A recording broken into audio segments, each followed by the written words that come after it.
So let's try to get an accurate picture of what the Easter story looks like in Matthew's gospel. So in the story, we have this angel of the Lord who's found just kind of sitting on a stone like this after he had just rolled away this stone from the tomb. And I don't know about y'all, but when you read this part of the story, do you get the sense that this angel is kind of like your UPS guy? I mean, seriously, he's not there to offer comfort. He's not there to sympathize. He's not there to do any product reviews with you.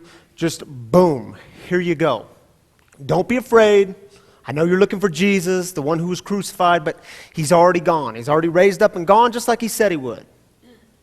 And then in the story, you get the guards who are apparently so terrified by this angel, it says they're like dead men. And then you have these two women who appear to the tomb, and they come to see the tomb. And this language and imagery of seeing is really important for Matthew's gospel.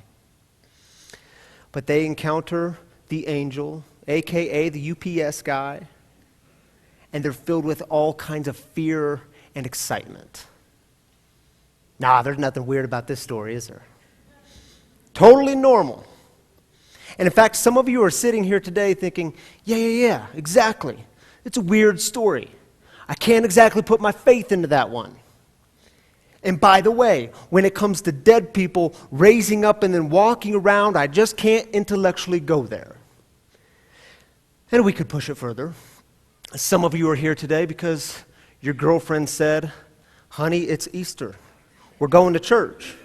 So you're here because it was part of the package deal. Or you're here because it's a family tradition. You get up, you get looking nice, and you go to church. It's just kind of the prerequisite for the Easter brunch. And that's cool. It's okay. But see, when it comes to Easter, we have to ask a different question. Because when we ask bad questions, we get bad answers. So the question isn't, do you believe in bodily resuscitation? But the better question is, do you believe in resurrection?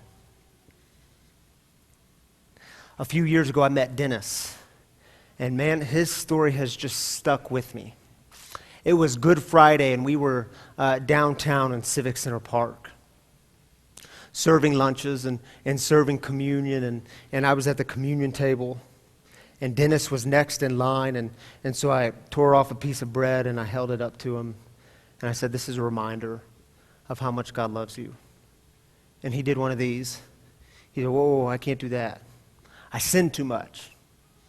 I said, yeah, so do I, but this is still a reminder of how much God loves you. And so after a few moments, he took the bread and he dipped it in the cup, and he ate the bread.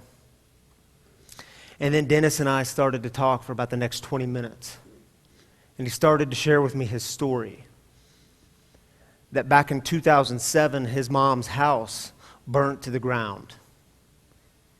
He was able to escape, but she wasn't. And he said, man, I just can't go on. I'm stuck. I just can't go on. And then he started telling me about his mom, and he said, man, my mom was the perfect mom. She loved us kids so deeply, and no one in town had a bad word to say about her. And he told her story in such a way that you actually wanted to meet this woman. And then his eyes, they start to fill up with tears, and he says, man, I should have gotten rid of that dang heater. I knew it was trouble. See, for the past 5 years or so, Dennis had been carrying around the weight of his mother's death, the woman whom he loved so much. And I asked Dennis, I said, do you have plans later this afternoon? And he just gave me that look, that kind of sideways look. And he said, you know where I'm going to be. And I could only assume that he was referring to the nearby crack house or the liquor store. The place where he could just go lay it down for a little while. The place where he could lay that guilt down and ease the pain, even if it was just for a moment. And I'll never forget how that conversation ended. There was a large tree where we were serving communion, and he had laid his bag beside this tree, and he picked up his bag, and he put it around his back, and he started to walk away towards Colfax. And he turned around to me, and he had his finger in the air. And he said, I need something to come along and show me that the story will go on. Resurrection comes along and speaks to that moment. Just like it did 2,000 years ago, resurrection comes along in the midst of death and despair and destruction and says the story isn't over. God hasn't given up on you. The story isn't over. And this is why Easter is such a day of celebration. I mean, how often do we need to see resurrection? And notice what the angel says in the story, the UPS guy. Notice what he says. I know you're looking for Jesus who was crucified, but he isn't here. He's been raised from the dead just as he said. And the truth is, lots and lots of us don't believe that just as he said part. We don't believe it. Because we show up expecting the same old, same old. We've just seen it go wrong too many times. We've experienced too many disappointments, too many heartaches, too much loss. I mean, how often do we need to see resurrection? And why do I emphasize that language of seeing? Because in Matthew's gospel, when the women come to the tomb, they come to see the tomb. Unlike Mark's gospel, Mark has the women coming with spices because they're going to anoint the dead body. They are preparing for the final act. But in Matthew's gospel, they're not coming preparing for some sort of final act. They are prepared for something different, for a different kind of story. I mean, in this world, cynicism is easy.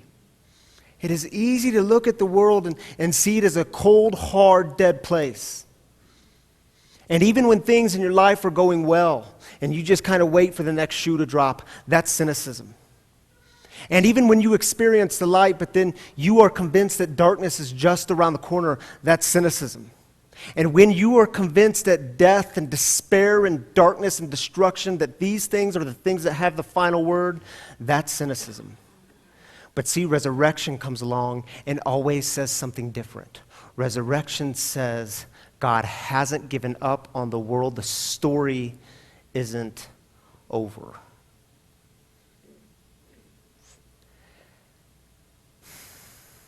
Do you believe in resurrection?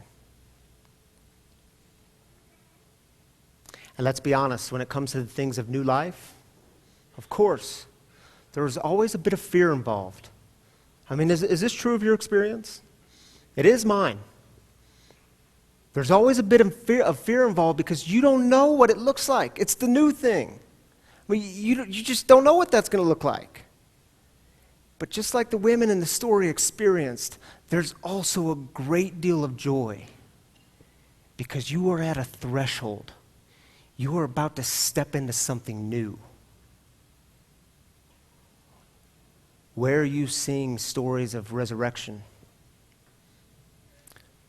Where do you long for resurrection in your life? And what would it be like for you to carry that message of hope out into a broken world? Because that's what Easter is about. That's what Easter is about. Resurrection always says God hasn't given up. The story isn't over. Resurrection always says that the story isn't over. Do you believe in resurrection?